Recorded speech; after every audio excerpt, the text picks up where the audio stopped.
Thanks for your patience, and thanks to the gentleman who cleverly positioned his pickup truck next to my are we still recording? Oh yeah, next to my parking space. Now what we have here is one ugly machine, and of course they didn't wash it. Massive boom, and they said, at first they said 90,000 pounds, then they said 95,000 pounds, you know. And of course, if it's 95,000 pounds, you know, like this thing. Oh, by the way, let me switch over my lights over here. So yeah, we see we're using all axles. The guys flipped it with a zoom boom over there at the construction site. It was real easy. And they tried to scrape off the dirt.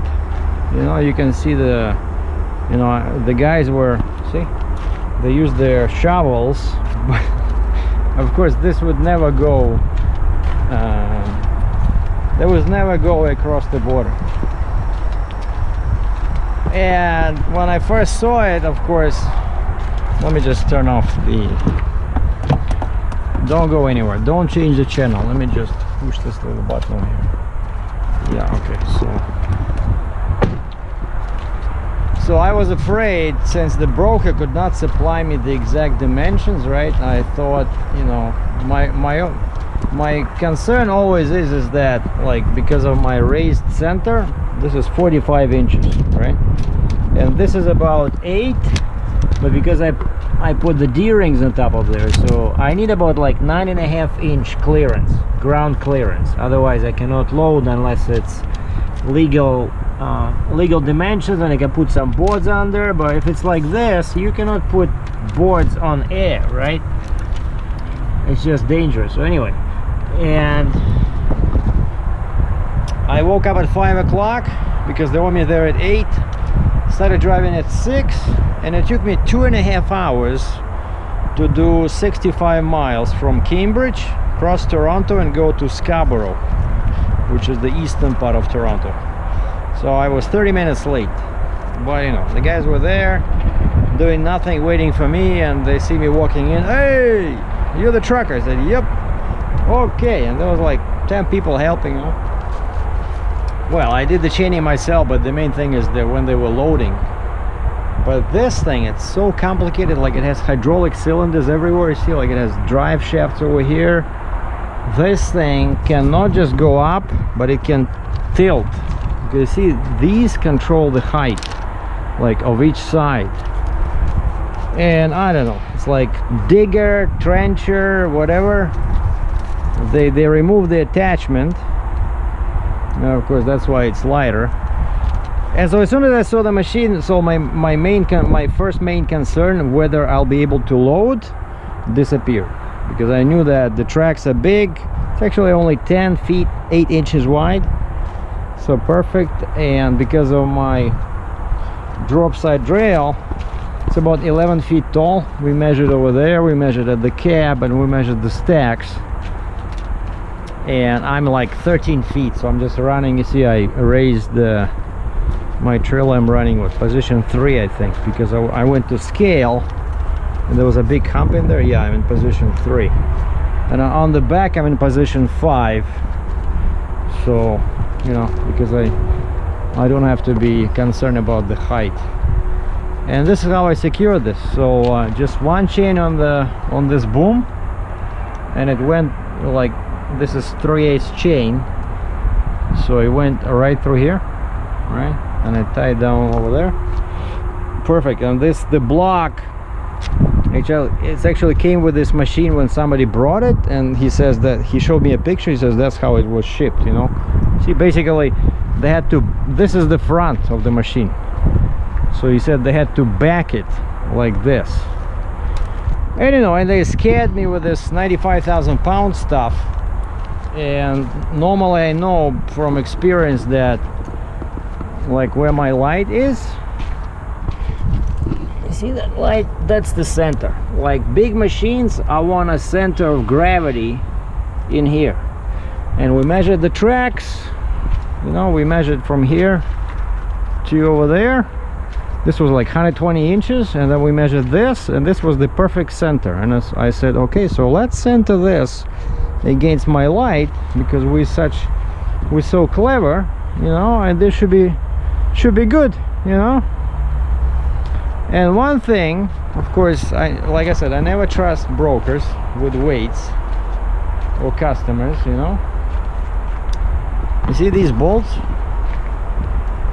That's where the counterweights were, right? And so now that would be the center of gravity with the counterweights. Now there's no counterweights, and guess what? Captain Sergei goes to the scale, and those were the results. So first of all, if this was 95,000 pounds, I would be 95 plus 53. What is that? I'd be 148. Right? 90 plus 50, 140, 145. Yeah, I'd be 148. Instead, I'm 143.4. So, which means that this machine is 90,000 pounds. Okay. But check this out. Pusher and drive, 60,000. That's, you know, okay in most places, but not on the bridge. I knew it right away. Like the Peace Bridge, 15.6 on the steer axle, and only 67 on the trailer, on all 4 axles, you know. So basically it's just asking, the machine is asking to be moved backwards. And you see, and we have space, and actually the way we loaded originally, this thing was right here, and I thought, no, that's too much weight on the trailer, because this is, as they say, 95,000 pounds. And then I discovered this.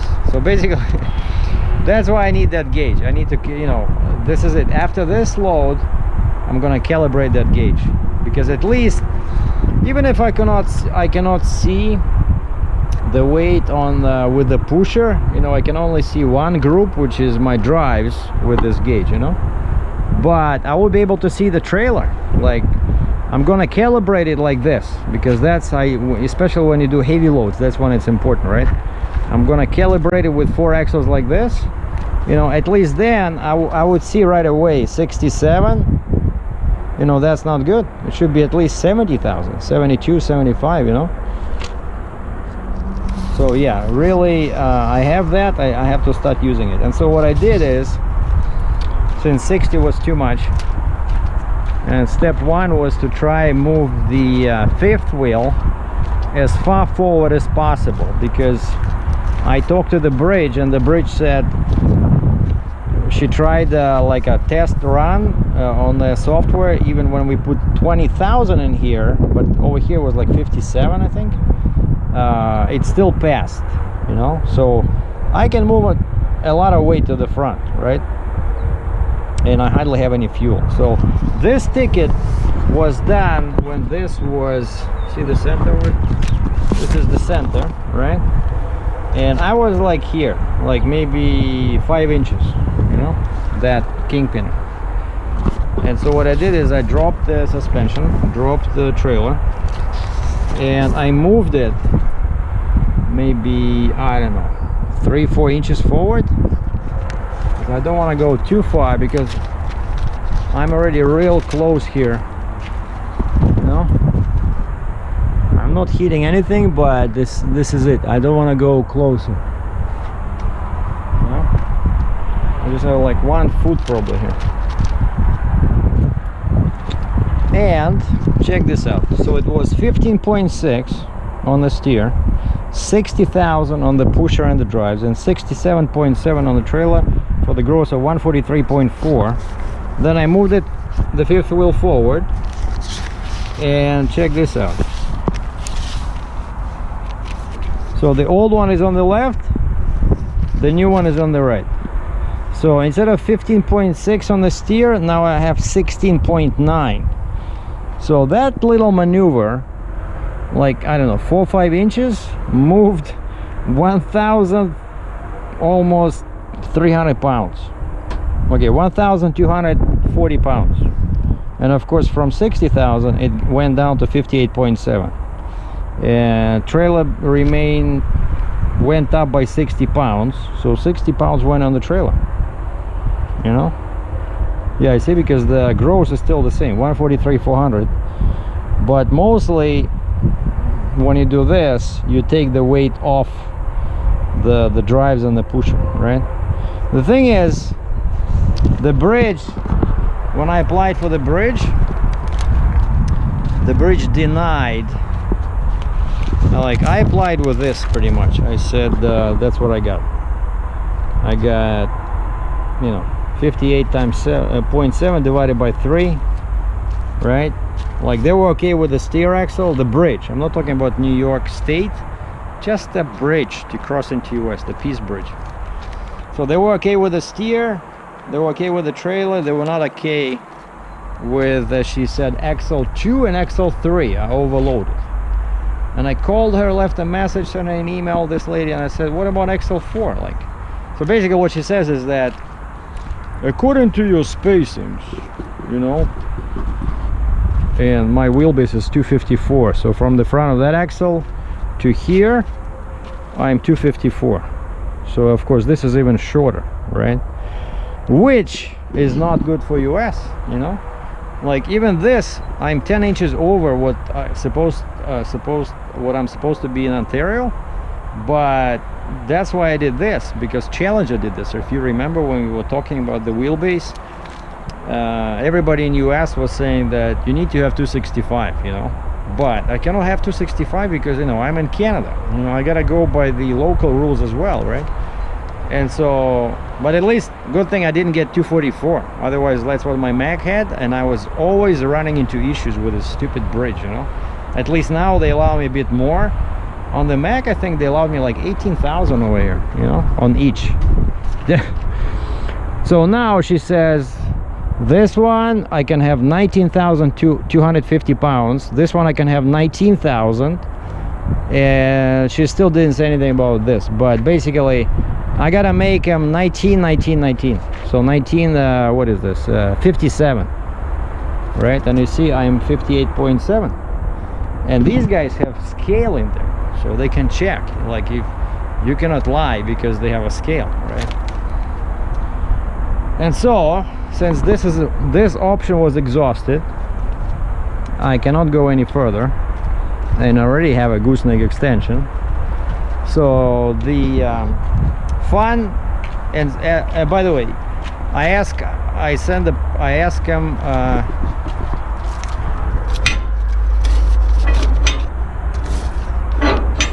I asked them if it's okay, if they think I should wait over there at the Flying J in Mississauga. Do you guys expect the permits Friday, tomorrow? And they said no. Remember what happened with the big excavator, right? Where I was sitting for 7 days at the truck stop in Fort Erie, and I don't want to do it again because I'm going through the same bridge, right? And they said no, we don't expect them before Monday. So I said okay, then I'll just go home. At least here I have my car, right? Coffee shops, restaurants, stuff like that. But I'm just telling you this, guys, just to show you what's involved in hauling such heavy stuff. So that's what's involved. You always have to play with your you never have the right truck, right? So now my trailer is right. If you remember, Kaufman had 54-inch spacing, right? And that's again for this Peace Bridge, they don't like it. you know, even though 54 is the most typical spacing in US on trailers, but they like 60 inches for heavy stuff, you know. And I got that. That's why one of the major reasons why I changed this trailer was to get 60-inch spacing, like from Kaufman to this one, and to get the extra axle, because you see, you cannot have a load like this with 7 axles, because you know the bridge will not allow you to you see, because I'm even now I'm 67.8. that's already over what they allow on 3 axles, you see. So the flip axle does come in useful, you know, except that this stupid thing was 15,000 US, you know. But I already used it, what, 2-3 times, like where loads were really required. Like this pays a lot of money, this load, and I could not do it without this flip axle, you know. So thank you, flip axle. Very often I hate you, but you do come useful. Thank you, good girl. But so we're coming to the fun part, that I'm too tired today because like I said, I woke up at 5 and it took like 4 hours to load and secure this thing. But tomorrow morning I gotta take off all my flags, all my chains, and we're gonna attempt the unthinkable. Captain Sergei will be driving this thing around the yard. No, I'm kidding. All I have to do is just drive it like this, from here to here. But to do this, I gotta take all the chains off. And that, the last part of today's video is just to show you how I secured this, since I was not sure about the weight. Is it 90,000? Is it 95,000? But if you know me, I always over chain just to be on the safe side. I never lost a load. And so what we did here, so first of all, 1 chain on the boom, right? 3/8. Okay, then this was too short, so I did it like this. I hooked up a piece of a chain in here. It was, you know, not enough space. If I put a chain in there, there was not enough space for the binder, and so I hooked up the binder directly to the track like this, and the same on the other side. And then here we hooked up this chain like this to my D-ring. See? So now we have 4 chains, 2 holding the tracks on the inside, 2 in there, because I wanted to hook up here. I asked the guy, you know, there's a drive shaft in there. He says don't damage this because that's where the oil goes.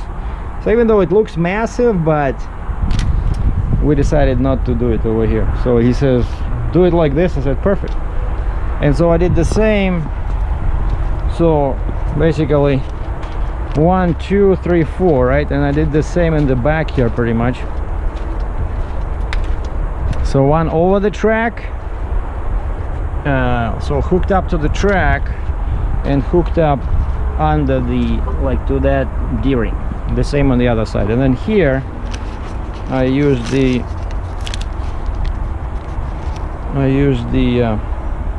hooked up to the track here and to the D-ring, right? But that's not enough, you know. If this thing was 95,000, you know, you definitely need more chains, because that's only 8 chains, right? And so I did it like this. Again, I used the D-ring under over there, so it was of course pushing the wood, but what do you gotta do? And then just hooked up to the track over here. I wanted to use this, but this doesn't look like John Deere had something like this roller, but it had a much solid frame. It had something like this, and so I wanted to hook up around this, and I decided not to do it. And so I just put the chain above the roller. You see what I did? Because if you put the chain over here, or you put a chain over here and you start cranking this thing, it'll start sagging, you know, because nothing supports the track, and the track is flexible. So when you do it like this, make sure you put it in the area where there's a roller, right, so that the track does not sag. Otherwise you'll be cranking for 2 hours and it'll keep sagging. See, like here, it's sagging, right? So do not put a chain like this. So you could put a chain here, you could put a chain here, right? That's why I did it like this, so the track has nowhere to go, so it's solid. or you can put a, you know, a chain here. Like I put it a bit to the left because I don't have a D-ring like exactly over there, so I just did it like this at an angle. So that's how it's done, and nothing got loose. So I drove 65 miles. Stopped first time right before I hit the freeway from the local road on the freeway. Stopped on the ramp, checked all chains. So you know, you gotta check them within the first 50 miles, right? But I especially like doing that before I hit the freeway. And so that's what my fun project for tomorrow, for Friday, since I'm pretty sure my permits are not going to be approved, so I'm not in a rush. And so what I did today was when I scaled and I knew my exact weights, I applied for the bridge permit and I applied for New York permit. So now of course the bridge permit, I have to redo that after I move the machine.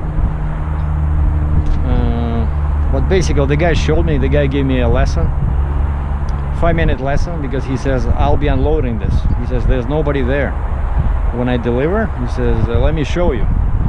And we did a quick one-on-one tutorial, free. And of course that's what I'll have to do tomorrow. So I'll do a video tomorrow about this, because this is gonna be fun. This one crazy machine, you have to sit sideways over there. You'll see guys tomorrow. But basically he showed me the little lever that, so I have to lift this just straight up, right? Well, of course after I take all the chains off, just lift this. And he showed me how to drive it off. So he says pull it this way. So now I have to pull it in the opposite direction, like the little joystick, because I have to go this way, right? And so that's my center. And if this thing will go like, what do we have here, like 1 foot, right?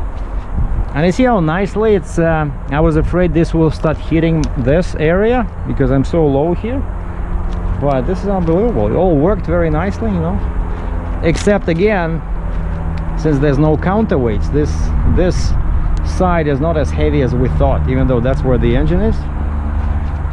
So I'm gonna go all the way here until I hit this. Actually, wait a second, I don't want to do that because then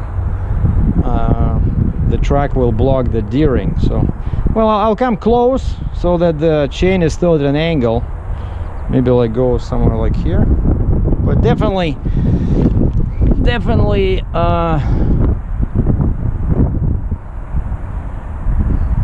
like a foot for sure, you know.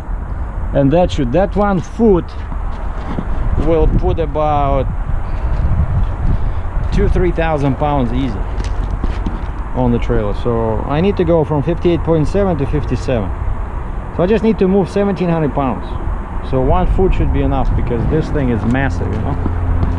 You saw how I was driving, you know, everything was creaking on the truck, you know. This is like something from a horror movie, you know. Like imagine you're driving and this thing starts chasing you on the freeway, you know. It's like a mix between a dozer, a loader, and a crane. And that little cab looks like something from a railroad machine. So very weird load, you know. But you know, I don't care, as long as it pays good money, I take it. And for me, the heavier the better, you know. I don't know, I guess I'm sick, you know. I need to find some chill pill or something, but I like heavy loads. It tests my basically, you know, makes me feel important. That's what it is. Because you need special equipment, you know. Like, and when I called to book this and they posted the weight as 90,000, and the first question the broker asked me, they said, you can do 90,000? And there was like some big doubt in her voice, because I guess she was getting calls from other people. I said, yeah, 90,000 is not a problem. I said, I have 8 axles. And this is what I'm doing. So this might take a week again. But like I said, the money is good, and I'm only going into 1 state. And so New York might take a few days, and then once it's issued, I will need an escort in New York again, because I'm 81 foot long.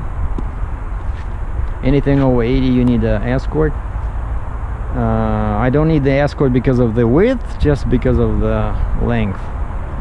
And then I guess Monday I'll just move out to the truck stop where the guys last time washed my John Deere, and pay them some money.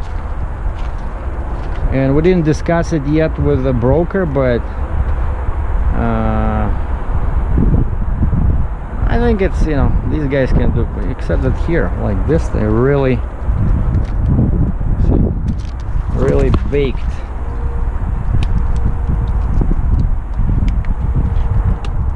Lots of dirt. I don't know if they can. I hope they will be able to clean it, otherwise I cannot cross the border. Okay, so this is it. This is my next adventure. I hope you guys like it. So now, since the only food I had today was 2 protein bars and 1 coffee, and had water. The time now is 5 o'clock, and those 2 bars I had at 6 and around 6 or 7 o'clock. So I'm starving. So now I'm gonna go grab some food, then come back to the truck, and then tomorrow we're gonna do another video. And something I don't like about the, you know, my PTO now is fixed, right? And I'm driving and thinking about this seals, why they came out like that. And I was thinking maybe I damaged something here, because they came out, now I remember, you know how they came out. They came out when I had the John Deere 90,000 pound machine, and I had to raise it like to the pretty much maximum, like number 5 position over here. Why? Because I had to back, and if you remember, when I'm backing, this thing starts sagging, right? And that's why actually now you see I'm running on the position 3. So I'm sick and tired of destroying my fenders. And so this gooseneck was raised pretty high, but it, you know, they give you 5 positions, right? So 5 positions should be okay, but I think because of that extension, you know, it acts as another lever, you know, so it went a bit too high, you know. And when I was putting it down, because of course first you have to lift it, right? You have to lift it off this block and keep raising, and I think I went to like position 5 over there. And when I moved it back to my traveling position, that's when these came out. And I think why they came out is because the cylinder got too close, piston, right? This piston came close to the edge of that cylinder, you know, like it was at an angle. And I hope I just didn't bend them, you know. But I don't see any cracks, nothing is broken. But for some reason, I don't know, maybe the RPM was low, but it was going really, when I was trying to raise it with the load, I see lots of pressure on the gauge. So it's not the PTO. I see lots of pressure over here, but this thing was moving like really slow. So I don't know, I hope I don't need a new trailer, but stuff happens, right? That's the downside of working with heavy loads, you know, that it's easy to damage your equipment. All right, so this is it.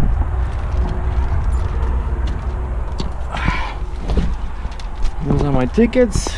Yes, I'm using my tablet. Everything was good. Navigation. All right, so thanks for watching. Captain Sergei out. Going for a big supper, or dinner, as they say in America. We call it supper in Russia. The dinner is lunch in Russia. Dinner is in the middle of the day. Supper is at the end of the day. Take care. Tune back in tomorrow for the horror movie of Captain Sergei operating the 90,000 pound trencher. All the best.